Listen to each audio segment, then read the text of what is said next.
चलो प्यारे बच्चों, आज आप लोग के इंग्लिश ग्रामर पढ़ाने वाले हैं। ठीक है, आप लोग इंग्लिश ग्रामर याद करके आए हैं? जितना पढ़ाया जितना नहीं याद है ना? नहीं। जैसे सेंटेंस के बारे में उस समय आप लोग को बताए थे कि सेंटेंस का मुख्य रूप से कितना भाग होता है? 3 भाग होता है।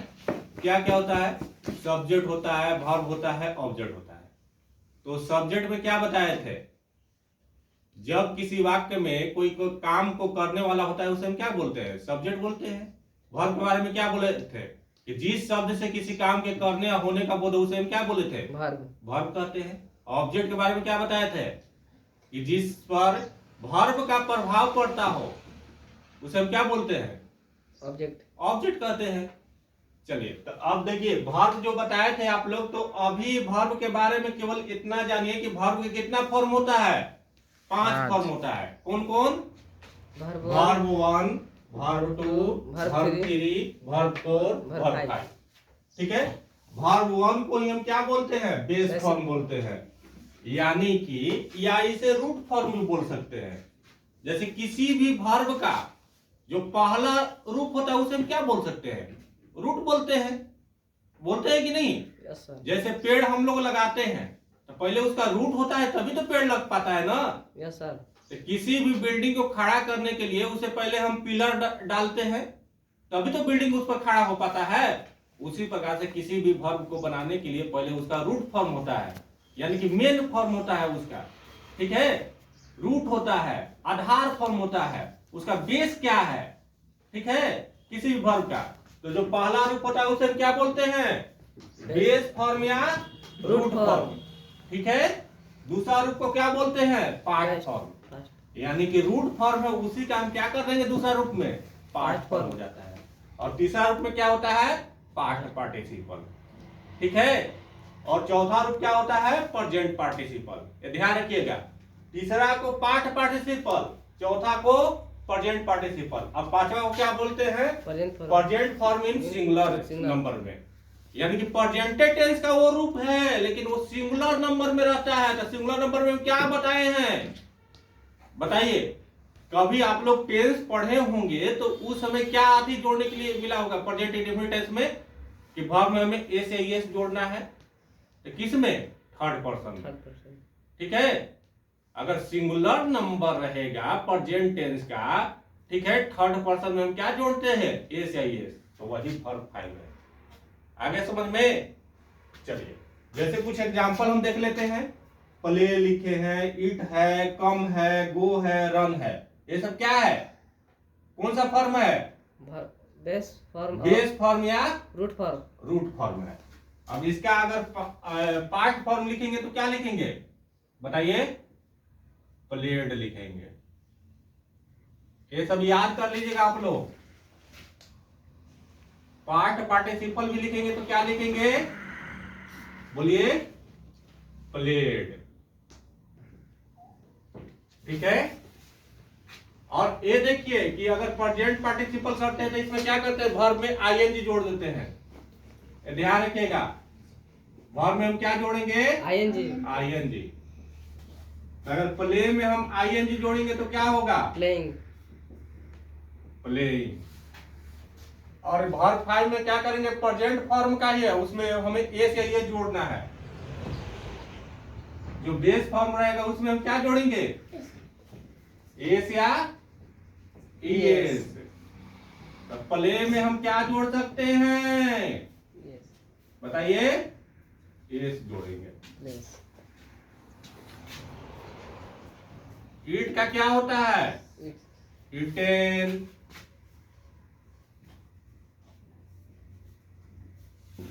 पास्ट पार्टिसिपल में भी क्या होता है? Eaten, eating, eats।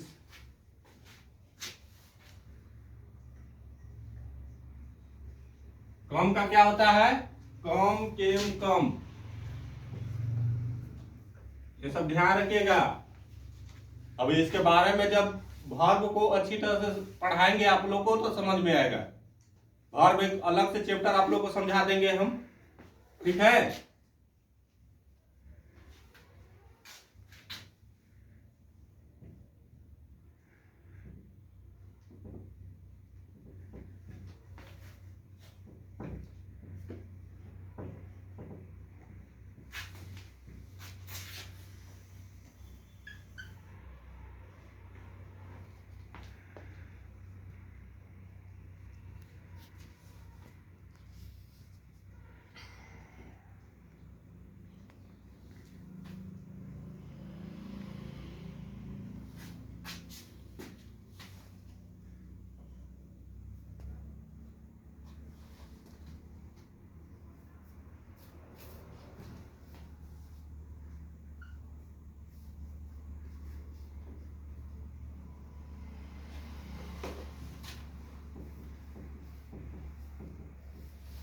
चलिए अब आप लोग यहाँ पर समझिएगा।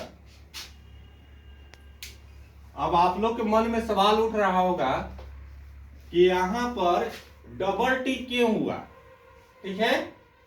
चाहे यहाँ पर देखिएगा कि यहाँ पर डबल एम क्यों हुआ, है ना। सवाल वाजिब है कि नहीं है वाजिब, बताइए।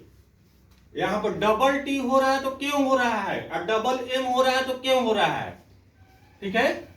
तो देखिए इसका भी कारण है, ऊपर लो मिटा दे आप लोग को, उतार लिए आप लोग।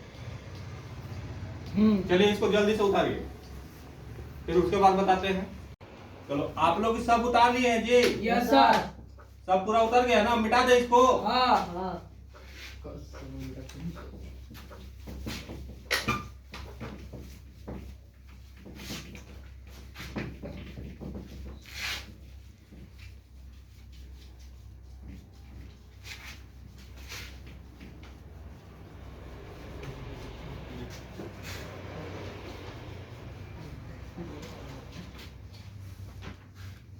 देखिए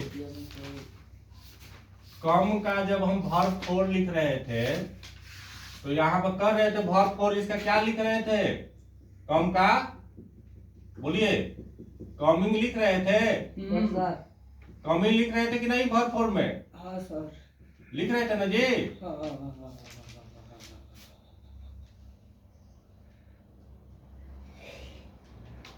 लिख रहे थे सर। कमिंग लिख रहे थे। Yes sir. इसमें कम जो है से इसमें देख रहे हैं कि केवल 1 एम है, एक ही एम है ना। लेकिन कमिंग में हम क्या किए हैं, डबल एम कर दिए हैं, किए है ना। तो ऐसा क्यों हुआ है, पहले सोचना समझना कि कमिंग में डबल एम क्यों किए हैं। देखिए अगर किसी भी वर्ब का हमें अगर वर्ब 3 लिखना हो या वर्ब 4 लिखना हो, ठीक है, या वर्ब 5 लिखना है, ध्यान देना, उसमें हम क्या करते हैं, उसमें हम एक ही काम कर सकते हैं।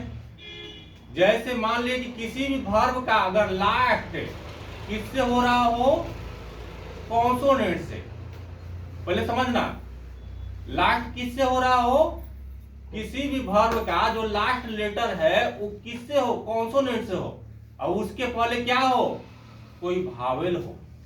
ये समझते हैं ना कि भावल कितने होते हैं से? 5। भावल कितने होते हैं जी? 5। कौन कौन? ये पता है ना, ए ई आई ओ यू होता है कि नहीं भावेल? Yes sir. ये 5 को भावेल होता है। अगर किसी भी वर्ब जो है उसका लास्ट लेटर क्या हो, कॉन्सोनेंट हो, अब कॉन्सोनेंट के पहले क्या हो, कॉन्सोनेंट के पहले भावेल हो, तो क्या करते हैं, वर्ब 3 बनाए या वर्ब 4 लिखे, ठीक है, या वर्ब 5 लिखे, तो उसमें लास्ट वाला लेटर को हम क्या कर देते हैं, डबल कर देते हैं।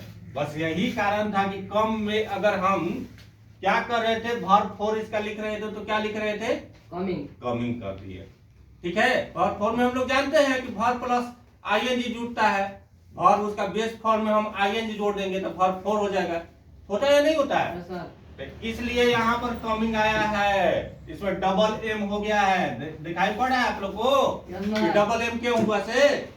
इसलिए हुआ क्योंकि इसके पहले क्या था, भावेल था, भावेल था, कॉन्सोनेंट के पहले क्या था, भावेल था, इसलिए इसको क्या कर दिए हम, डबल कर दिए। क्लियर है? Yes sir. आगे समझ में, बस यही केवल आप लोग ध्यान रखिए। और देखिए जब हम टेंस पढ़ाएंगे ना, टेंस के समय हम बताएंगे कि किसमें हम एस जोड़ेंगे और किसमें ईएस जोड़ेंगे, ठीक है। वो तो हम लोग जानते हैं कि थर्ड पर्सन के सिंगुलर नंबर में हम एस या ईएस जोड़ते हैं। यस। कौन सा में, प्रेजेंट टेंस में, है ना जी। Yes sir. Present indefinite tense में हम क्या करते हैं, प्रेजेंट इंडेफिनिट, प्रेजेंट टेंस के कौन सा उसका टाइप में, प्रेजेंट इंडेफिनिट टेंस में क्या हम करते हैं, एस या ईएस जोड़ते हैं। हाँ, लेकिन थर्ड पर्सन में एस या ईएस जोड़ते हैं। तो इसके बारे में हम डिटेल से सीखेंगे कि कहां पर एस जुटेगा और कहां पर ईएस जुटेगा। क्लियर है? अगर कोई भी वर्ब का अगर लास्ट क्या हो, किससे लास्ट होगा तो हम एस जोड़ेंगे, और किससे लास्ट होगा तो ईएस जोड़ेंगे। वहां पर क्लियर हो जाएगा। जब टेंस बताएंगे तो केवल बस इतना ही जानिए कि वर्ब का कितना फॉर्म है, 5 फॉर्म। पांच कौन फॉर्म। कौन? यही है। Verb 1, verb 2, verb 3, verb 4, verb 5। Verb 1 को क्या करते हैं बताइए? अगर अच्छा से आप लोग सीख चुके हैं तो बताइए वर्ब 1 को हम क्या कहेंगे? रूट फॉर्म या base form. Base form. Verb 2 को क्या बोलेंगे? Past past form. फॉर्म। अब वर्ब 3 को क्या बोलेंगे? Past participle. Yes sir. Verb 4 को क्या बोलेंगे? Present participle. और वर्ब 5 को क्या बोलेंगे? Present form. Present form singular number. In singular number. किसका singular number? Present indefinite tense का। ये ध्यान रखना। वर्ब 5 होता है तो किसके लिए होता है? प्रेजेंट इंडेफिनिट टेंस के लिए आता है। क्लियर है? Yes sir. चलिए अब हम लोग आगे बढ़ते हैं, इसको मिटा देते हैं। समझ में आ गया ना? अब हम लोग ऑब्जेक्ट के बारे में सीखते हैं। ऑब्जेक्ट मीन्स क्या होता है जी? बोलिए। कर्ता। कर्म कर्म। होता है। अब देखिए ऑब्जेक्ट मीन्स कर्म हम लोग जानते हैं। तो ऑब्जेक्ट के बारे में तो ऐसे हम आप लोग को लिखवा दिए हैं कि सेंटेंस का मुख्य रूप से कितना भाग होता है? 3 भाग होता है। कौन कौन? Subject, verb, object. तो अब ऑब्जेक्ट के बारे में हमें ये सीखना है कि ऑब्जेक्ट होता है तो क्या क्या हो सकता है, उसके सिवा दूसरा ऑब्जेक्ट नहीं हो सकता है। तो ऑब्जेक्ट देखिए, ऑब्जेक्ट 2 प्रकार के होता है। ठीक है? ऑब्जेक्ट कितने प्रकार के होते हैं? 2 प्रकार के। कौन कौन? एक डायरेक्ट ऑब्जेक्ट, एक इनडायरेक्ट ऑब्जेक्ट। ठीक है? तो डायरेक्ट ऑब्जेक्ट किसे कहेंगे? इनडायरेक्ट ऑब्जेक्ट किसे कहेंगे?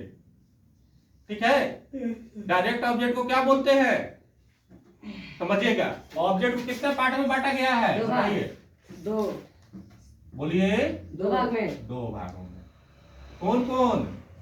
ऑब्जेक्ट। डायरेक्ट ऑब्जेक्ट और एक होता है इनडायरेक्ट ऑब्जेक्ट। इनडायरेक्ट ऑब्जेक्ट को हम क्या बोलते हैं? पर्सनल ऑब्जेक्ट भी बोलते हैं। इसी का नाम क्या है? Personal object. Personal object.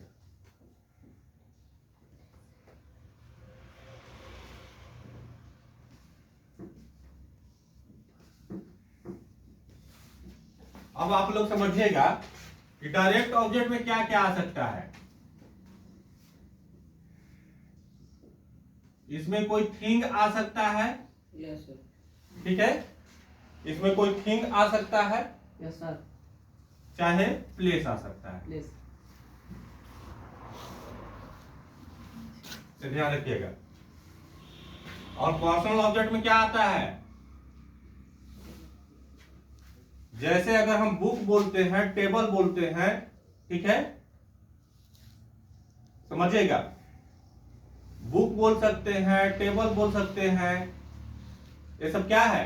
Direct object की indirect object? Indirect object. Direct object. Book हुआ, टेबल हुआ, चेयर हुआ, वॉल हुआ, विंडो हुआ, ये सब क्या हुआ? बोलिए। Direct object. Direct object. Patna हुआ, कभी कभी पटना भी क्या होता है? ऑब्जेक्ट की तरह काम करता है। ऐसे अगर नाम के जगह पर शुरू में आएगा तो उसे हम क्या बोलेंगे? सब्जेक्ट बोलेंगे। लेकिन पटना हुआ, गया हुआ, दिल्ली हुआ, ठीक है, ये सब क्या है? Direct object. डायरेक्ट ऑब्जेक्ट है। अब इनडायरेक्ट ऑब्जेक्ट में क्या होता है? जिसे हम पर्सनल बोल सकते हैं। पर्सनल मतलब क्या होता है पहले समझिएगा। पर्सनल मतलब होता है कि अपने आप खुद का होता है कोई भी चीज। तो खुद में क्या क्या आ सकता है बताइए? मी, ठीक है, यस सर। आस, यू, होगा या नहीं होगा बताइए? होगा। You, him, them, her, it's, ठीक है।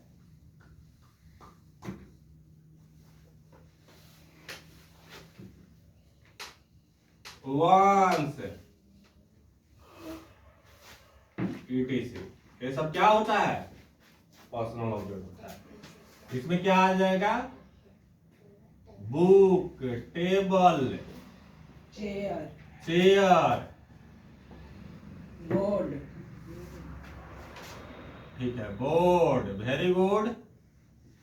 और बताओ कोई। लकड़ी, पटना भी कभी कभी डायरेक्ट ऑब्जेक्ट में आ सकता है। Yes sir. ऐसे ही इसका क्या होता है, नाउन की जगह पर इसका यूज होता है, गाय सर। ठीक है, सब्जेक्ट की जगह पे यूज होता है। लेकिन पटना भी कभी कभी क्या हो जाता है, अगर बीच में रहेगा तो डायरेक्ट ऑब्जेक्ट, डायरेक्ट ऑब्जेक्ट हो गया। अगर शुरू में रहेगा पटना तो वो क्या होगा, सब्जेक्ट होगा।